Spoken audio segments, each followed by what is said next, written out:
Hi there everyone, and today we are going to be talking about what do you do when you get bad reviews, because if there's one thing self-publishing, if there's one negative thing about self-publishing, it's that the negative reviews are going to get you every time because you have to deal with them yourself. Hi there, for those of you who don't know me, my name's Lisa Oliver. And as you can see, I write books, lots and lots of books, all of them in the paranormal genre. So they are two men in relationships, they're paranormal. I have wolves, I have gods, I have angels, I have all sorts. So yeah, I have roughly about 80 books to my name. So as you can see, there's quite a few there. But one of the things, I really like to think that my books have gotten better over the years. And after 8 years, you'd kind of think that they would. But the problem is that, you know, as with any author at all, we all get bad reviews. So the question is how you handle them. Because being an author and working alone, a negative review can really slay you. Now, I want to take you back first to the first ever book I wrote. This was my first ever fiction book, The Reluctant Wolf. As you can see, I bought my own book, which is the day it was published on February the 26th, 2014, because as I do now, I still get really excited when I get a book out. But anyway, this was my first book. This was about Kane and Sean, and I absolutely adored these characters. I really did. They, they were graphic books. They're for adults. That's totally understandable. However, I had some interesting reviews, very interesting reviews. And one of the biggest things that kept being said is needs editing. The story takes place in the US, but the vernacular is overtly British. I apparently made attempts to throw in American slang and didn't do it right. The book could have been cut by a third to really clean it up, as it reads as a first draft. World building was 5 stars, story was 4 stars, editing was 1 star. So I overall got 3 stars there. I had things here. This guy here thought it was overpriced, really hated. The big bit here was that the idea that the story was set in the American West, the characters speak Passon's dialect and slang were British. So it was arse and ass, lounge and living room, this sort of carry on. Okay, so as I say, there was huge things. This one here had a problem with the plot and BDSM elements, which really surprised me because this book didn't have BDSM in it. However, this customer here wished it was better. And this was reviewed in 2020. That's quite interesting. Isn't it neat to know that a book you put out in 2014 still gets reviewed in 2020? But anyway, as I say, those reviews, this was my first book. This was my baby. All of those comments about it are true. The story may have been a bit unrealistic. It was a paranormal true mate story, involving wolf shifters, so they've got to suspend some belief. But the thing was, my editing was atrocious because I didn't have an editor. It's one of the things I say on this channel so many times. If you are self-publishing your work, you have to have an editor. The first 2 books I put out did not, and it shows in the reviews. Fast forward a few years, and we had, where are we? This one here. This was here. I should have stayed home. Now this, I wrote in collaboration with 3 other authors. We all decided to write a story about 4 friends who all went out for the night. They all met their mates, their fated mates, at the same place, and then they all went off and had a separate story each. We had a set word count that we had to use because the person who was organising this wanted it all to be consistent, and I wrote about a hedgehog shifter called Irwin, who I thought was really cute, and he had a YouTube channel because he was a psychologist. And anyway, I've had, as you can see, a huge number of 5-star ratings. But then we get to hear 3 really bad reviews, and I shall just move this along so you can see them. Apparently, I write bullying MCs who are quickly forgiven without needing to change. This one was apparently the worst. She points out that I'm a domestic violence survivor. Those particularly fantasies of hers are difficult to read. No, sorry, it says here, I realise that Lisa is a DV survivor and she's writing her fantasy, that if you can just make the abuser aware that they're abusive, they'll change. As a DV survivor, those particular fantasies of hers are difficult for this particular reviewer to read. You can't love someone out of being abusive. I found that particular review really difficult to deal with because I am a DV survivor. However, that's not how I wrote them. But never mind. The thing is we're talking about how to deal with reviews. This one here said it was too unbelievable. They didn't like Colton with a K. He was too unlikable. She felt that she noted that I like to write characters who have got some major flaws initially, and then they come round and they work it out.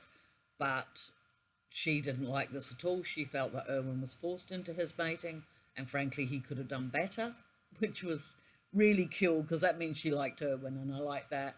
And this person here just said it was flat and it was boring, it wasn't worth it. They hated the pushy side characters, which was their only characteristic, which was to be pushy to push the story along.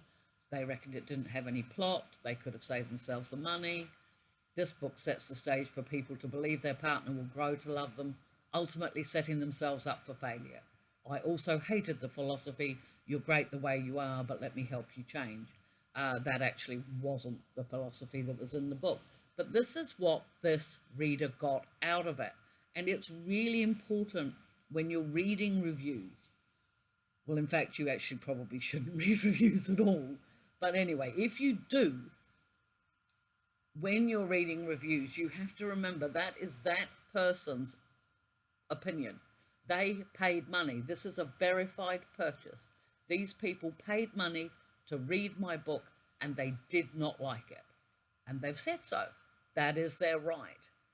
But how you cope with it is, yeah, that can be difficult. We'll just have a look at one more. This was better than sweets. As you can see, again, I got a lot of lovely, really nice reviews. I was really pleased with that. Oh, actually, I don't know that one had a negative review. This was my first book in the Hellhound Collar series.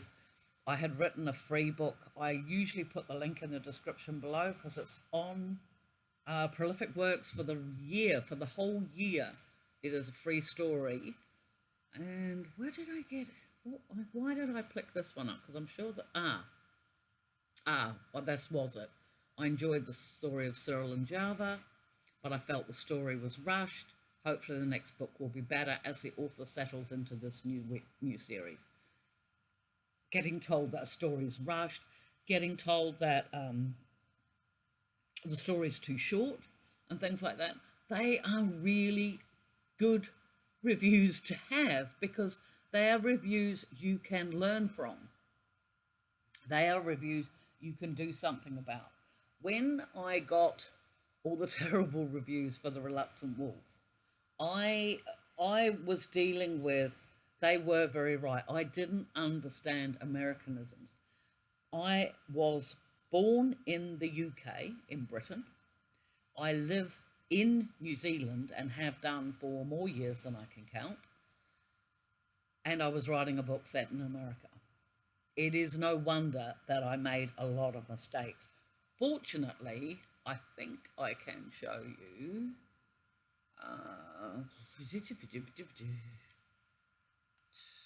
If we go to something like this, you can see my review status is a lot better. And this is because with every single book I have done, I have learned. So, you know, that is really cool. But so how does any of this help you? Okay,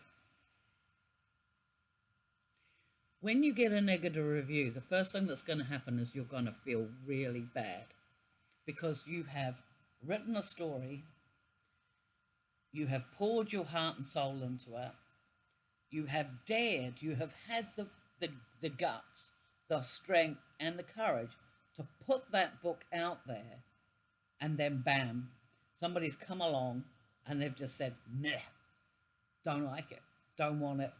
Or they give you a screed of things that are wrong with it. And it's like, oh my God, you know, how do you cope with that? You've got to remember three things. One, it's not personal. They're not getting at you. They didn't like the book. I know it's really hard to make that separation because I don't know about you, but all of my characters are like my family. You know, they've all come out of this little brain and they're all really important to me. So to me, if somebody's slandering my book, then they're also slandering my characters, and my characters are just so important to me. But it's not personal. Every reader is entitled to their opinion. And the really neat thing is if you've got readers that leave reviews. So that's awesome.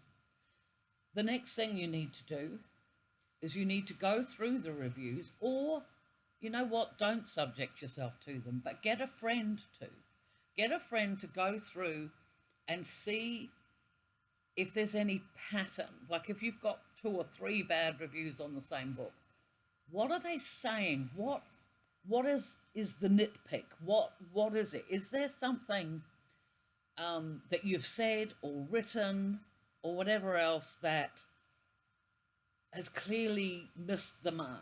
It can happen. It does happen. So think to yourself, okay, well,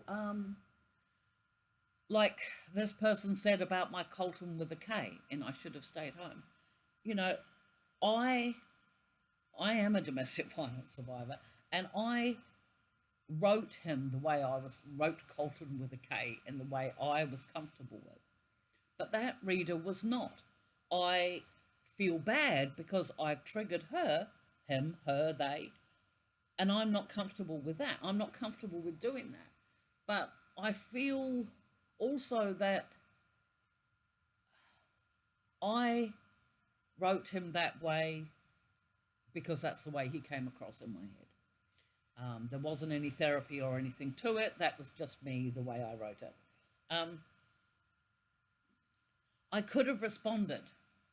I could have responded to the video. I could have responded to, I'm sorry, not the video. I could have responded to the comment. I could have responded to the review, but I did not.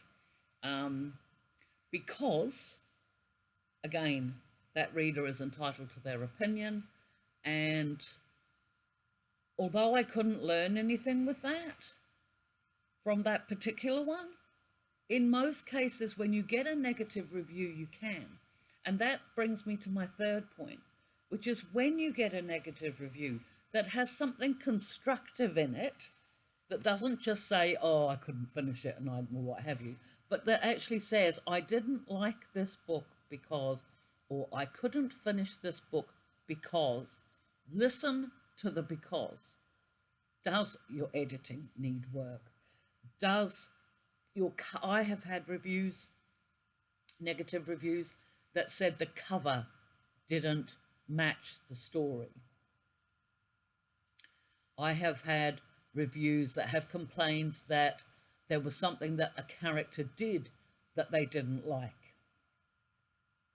Look for those specifics, because anybody who, if you spoke to any of my absolutely amazingly lovely, loyal and wonderful readers, I have got readers who started with my first book back when I started and who has read every single one of the 80 books I have written since in 8 years, and they will all tell you I have grown, I have changed, I have editors, but I also learnt from all of my negative reviews.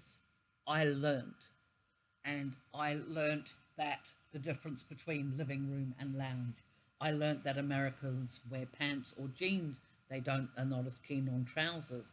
Did you know that bloody is apparently not a slang word in America, although it is in the UK and the US, the UK and New Zealand? There's a whole stack of things I've learned over 8 years, and I still make mistakes. But because my readers are so amazing, now they call them quirks, and I try and confine them just to dialogue.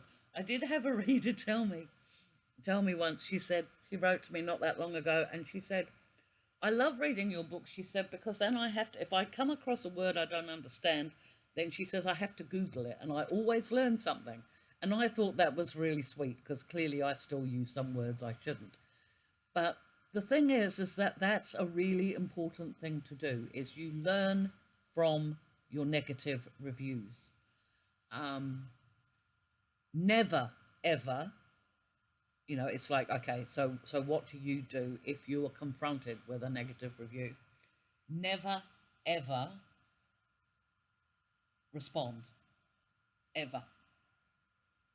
If somebody, see, this is where the difference is between being self-published and having a traditional publisher. In most cases, when you have a traditional publisher, your readers don't know how to get in touch with you. And, if you've got, that's, unless they hunt you out on social media. But for self-publishers, we have to be on social media. We have to be available to our readers, because otherwise they don't know when our next book's coming out. So we absolutely have to make a point of being available. And when you make yourself available, you also make yourself vulnerable to learning about all the things that are wrong in the stories that you've written. So, 1, do not respond to reviews written on a place of sale like Amazon. If somebody emails you and they are particularly hateful, do not respond. However, if somebody, I do get readers with nearly every book. Somebody will email me and say, I absolutely love that story, Lisa, but did you know? And then they'll pick up on a name that was used wrong or something.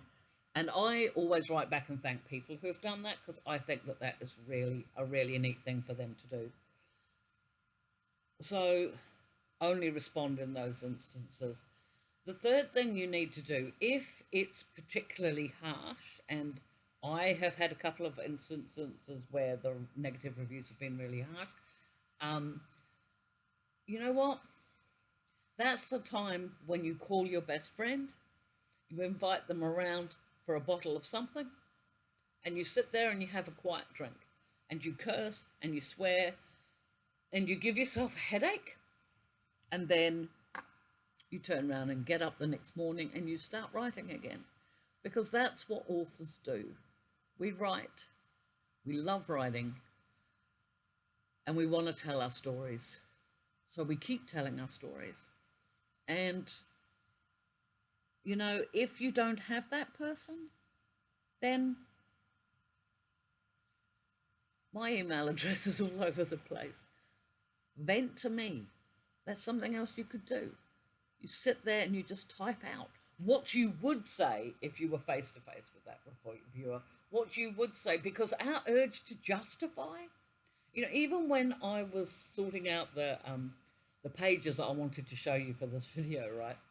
And I went back to those reviews on The Reluctant Wolf, and I was like, oh, but yeah, I had never had an editor, and I didn't know at the time, and I had a whole stack of excuses why that book wasn't as good as it could have been.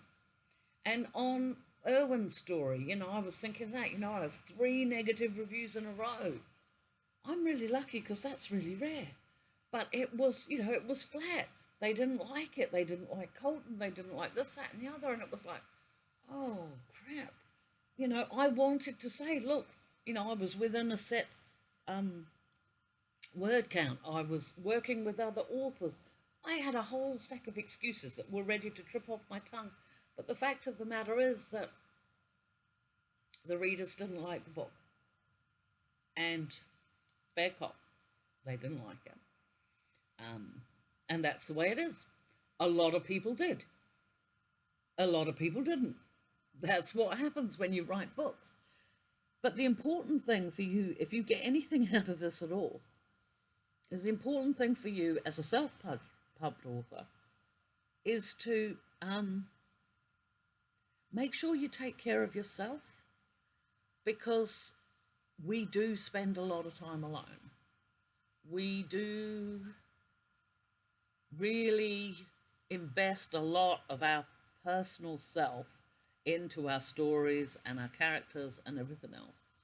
And when somebody leaves us a bad review for whatever reason, it can hurt. And when you feel that, if you happen to be tired or you're racing to meet another deadline or whatever else, that can magnify that hurt. So what I'm saying to you is that, yes, negative reviews are one of the only negatives to me handling negative reviews is one of the only negatives to me for self-publishing, because I can't hide behind an agent or a publishing house or anything else. I am available to the public to get in touch with me, and therefore sometimes I have to accept that some of the things they say aren't nice, or and I am very lucky. I usually only get problems with my stories rather than me personally, and I realize how blessed I am in that respect. But you need to take care of your mental health too, the same as I do, but you need to as well. And if these reviews get you down, then honestly, the simplest piece of advice anybody could give you, and I've been told it a dozen times, don't read your reviews. Because you saw on all of them, I think it was, what's this better than, I had that one tiny little one. I mean, why focus on one tiny little one? If I go up here, what did I get? I got 72% of my ratings were, of 324 global ratings, 72% of them were 5-star and 21% were 4-star. Only 6% of them were 3-star. That is freaking brilliant. That is really good. But what happens is when you get to, see, even here, I had 325 global ratings. That means 325 people bothered to rate my book. And 65 plus 85, which is, what's that, 70, 80, so 90% of the reviews for that book were really good. That is really good. But when authors get negative reviews, they turn around and dwell on them instead of all the positives. And that's not right. But it's human nature, I'm sure it is, because we all do it. I've talked to other author friends who are the same. So please don't, okay? Please just have somebody else read your reviews for you. Then that way they can provide a buffer for you so you don't feel quite so bad.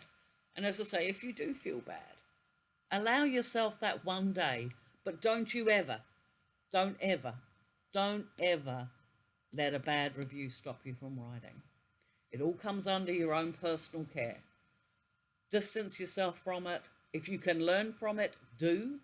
If you can't, shove it aside, get on with what you're doing. Because the book that you've put out there is already there. And you should already be working on the next one. And so, if you did like this content, my friends, it would be really sweet if you hit the like and subscribe button. I have got to work out what's going on with this camera because it's really weird. I look like I'm looking aside when I'm actually not. So I think my camera I must have irked my camera somewhat. If anybody's got any idea what I'm doing wrong with that, could they please pop a note about that in the comments below just to help me out? Because I look a little weird, like it's almost like shifty, like I'm looking. See, but see, then if I look shifty, if I deliberately look shifty, I cannot get my eyes to go straight on this camera. So I'm obviously doing something wrong, but never mind, because I'm trying something new. But if you know what it is, could you please mention it in the comments below how I can fix it? Because I'm sure you would find it, you know what it's like. If you're talking to somebody, you want to be looking them in the face, not looking as though their eyes are going the wrong way. Oh, it's annoying, but never mind. Okay, so yes, please hit the like and subscribe if you wouldn't mind. And hug the ones you love, my friends. And stay safe out there. Until the next video. Bye.